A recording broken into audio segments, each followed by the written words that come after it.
Hello, ladies and gentlemen. I hope you're all having a great and wonderful day. Well, we have some interesting news regarding with the Trump assassin here that has been quite interesting, to say the least. I don't know where his parents are because they're kind of MIA at this point. They haven't said anything. So that's what's insane here. This guy seems to have a lot more information regarding to him and what he searched, so we're gonna get directly onto that. So without further ado, we have the Donald Trump shooter, the assassin, discussing final internet search is revealed. Would-be Trump assassin looked up pornography not long before he shot at the former president. The search was the last one the assassin 20 made on his phone before wounding Trump as he spoke at a rally in Butler of Pennsylvania last Saturday. FBI investigators discovered the search history after finally cracking his encrypted Samsung Android phone days after the assassination attempt. Other queries included Princess Kate as well as her fellow British royals, both Trump and President Joe Biden, and school shooter Ethan Crumbley. The senior law enforcement source who told the Daily Beast about the prawn search said it was not unusual among high-profile killers. Well, I'm going to kind of mimic what Jeremy said here, the quartering said here. I think a lot of people look up this stuff. It does not mean that they would be high-profile killers or would be. I think there's a lot of people. I think it depends on what type of prawn he's been looking at here, because that makes it more sense. So, like, for example, what this goes on here, saying that Sandy Hook Elementary School mass shooter Adam Lanza had child abuse images on his phone, and Al-Qaeda terrorists who watch extreme prawn, so, all that great stuff there. So, we have that to go on for. So, if he's watching, like, this here, very violent or whatever, it's maybe we might have some issue here, right? Agents couldn't initially break into the assassin's phone and sent it to the Operational Technology Division at FBI headquarters in Quantico, Virginia. The only other recent activity on his phone was text from his parents, asking where he was after he didn't come home from the gun range when they expected. Crook, the assassin, was shot dead by the Secret Service sharpshooters after his shots grazed Trump's ear, unfortunately ended rally attendee Cory Carpenter and wounded another. Investigators have moved on to his laptop and an external hard drive found during a search of his parents' home where he lived. The assassin had images of the Princess of Wales on his phone, and sources DailyMail.com, and also looked up FBI Director Christopher Wray and U.S. Attorney General Merrick Garland. It is not yet clear why Crooks was looking up Kate, the only non-American in the group of people found in his internet search history. That may have been planted, I don't know. That's just me having this conspiracy theorist theory going on here. But that's the only thing that I could possibly think of. I think that may or may not have been planted because that's a little odd, but I digress. The Princess of Wales has only conducted limited public appearances this year as she receives treatment for cancer. There's no evidence that Crooks had plans to travel to the UK. So, as the assassin interest in her was revealed as the FBI searched his 2 cell phones and 1 laptop. On it, they found he had searched for dates of Trump's rally in Butler, Pennsylvania, where he ultimately made his assassination attempt. Not missed, made. So yeah, that's what's going on here. And then we have this here. Did Trump's alleged shooter expect to survive the attack? What the evidence suggests so far. That says, in the days after the attempted assassination of former President Donald Trump, investigators have looked into the suspected shooter's history, finding evidence that suggests he was isolated from the community and bullied in school. Multiple sources briefed on the investigation told ABC News.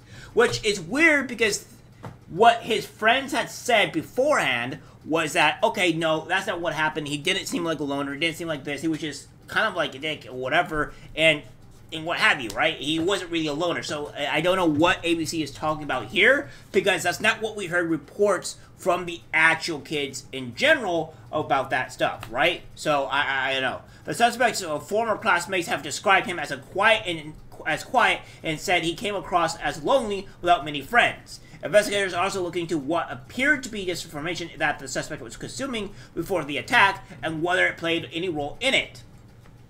So, yeah. The suspect had 2 phones on him, and a second one found at his home. Multiple law enforcement sources confirmed to ABC News. one of the phones, which was unlocked by the FBI, did not turn up any significant information about the suspect's motives, which that would probably be BS. Only what sources described as routine information for a 20-year-old male. Again, the FBI searches it, finds nothing on there. That's sus, man. I don't know about that, but the last thing I'm going to do is trust the FBI on what they're doing.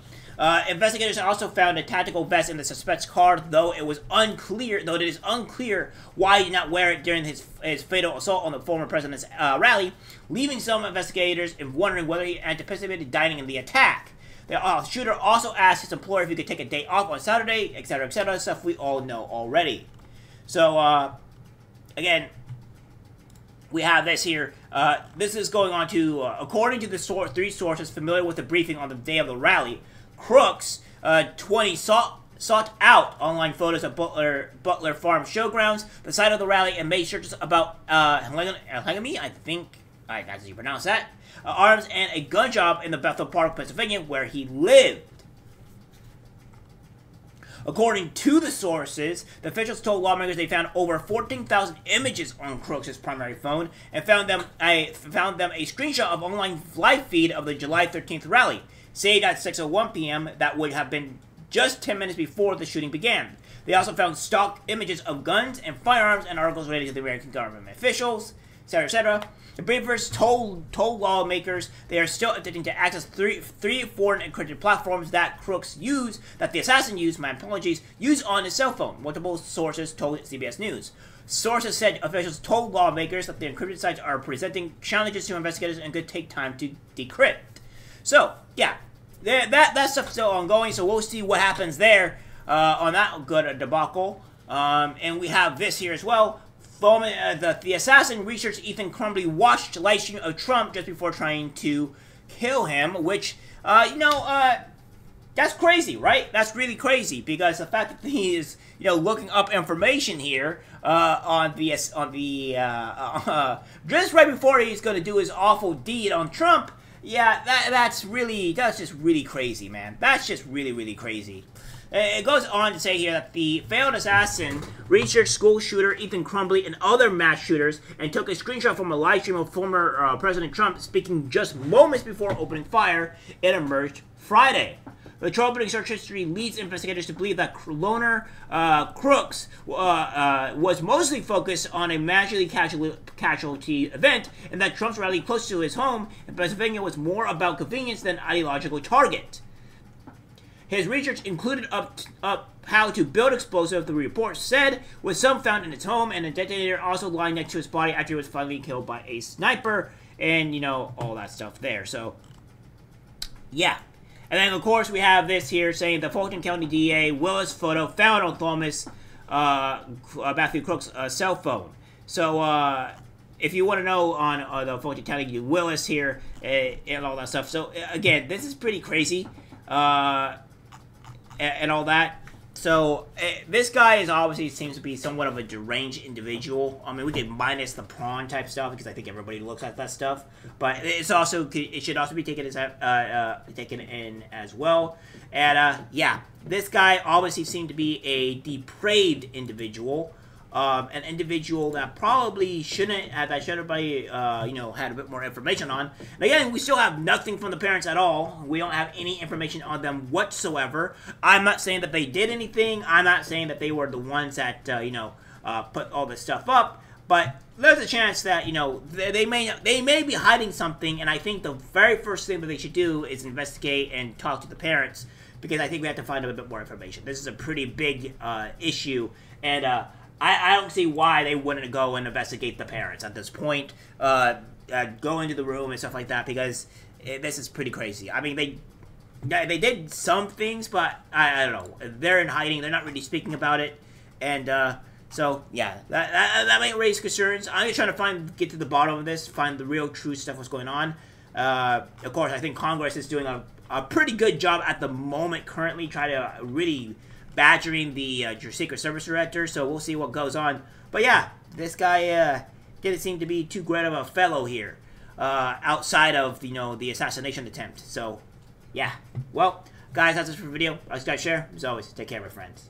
I'm disgusted. by what I see in public. Even people closest to us can't be trusted, cause it's algorithmic disease, the social media.